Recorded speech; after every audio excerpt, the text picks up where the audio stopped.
A reading from the Holy Gospel according to John. Jesus revealed himself again to his disciples at the Sea of Tiberias. He revealed himself in this way. Together were Simon Peter, Thomas, called Didymus, Nathanael from Cana in Galilee, Zebedee's sons, and two others of his disciples. Simon Peter said to them, "I am going fishing." And they said to him, "We will also come with you." So they went out and got into the boat, but that night they caught nothing. When it was already dawn, Jesus was standing on the shore, but the disciples did not realize that it was Jesus. And Jesus said to them, "Children, have you caught anything to eat?" And they answered him, "No." So he said to them, "Cast the net over the right side of the boat, and you will find something."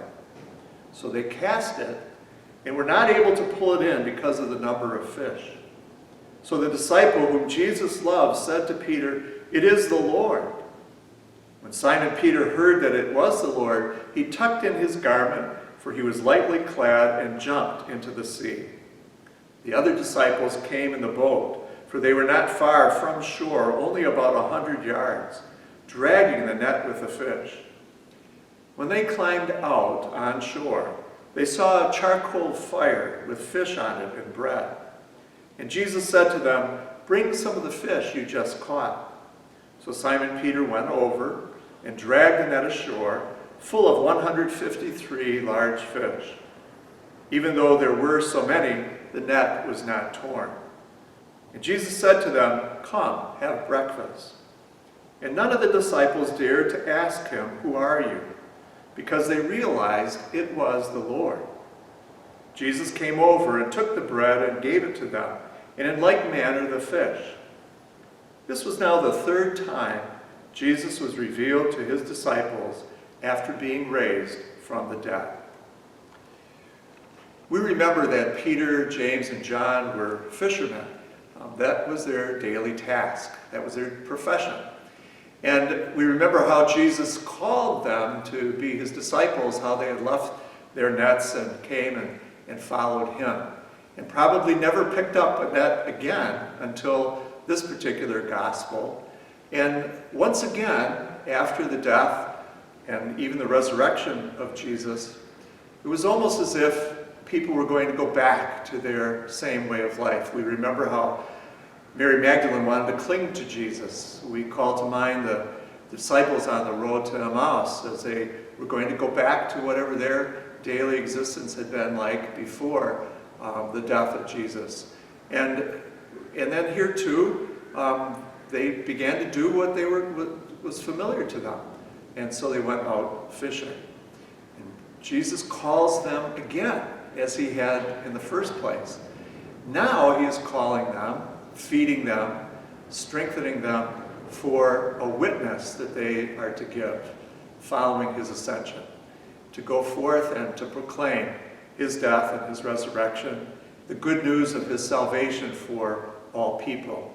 It is interesting to note that there were 153 different species of fish that were caught. And remember how Jesus had said to his disciples that I'm going to now make you fishers of people. Well, at the time, they theorized, there were about 153 different nationalities that existed in the world.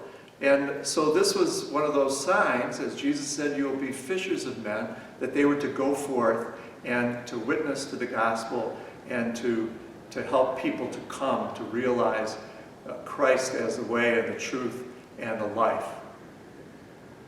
We might reflect ourselves on how it is that we have been called out of our daily existence, out of our daily affairs.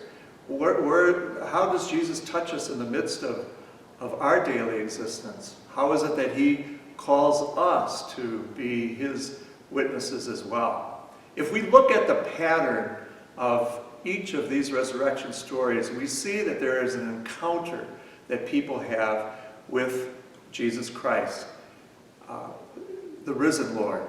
And as they experience that encounter, then Jesus is also telling them to go forth and to witness to that encounter.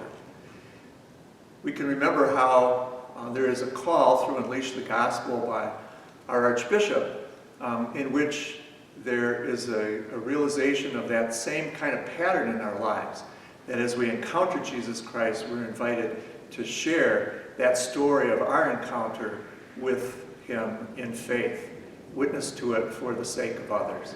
How is it that we do that in our lives?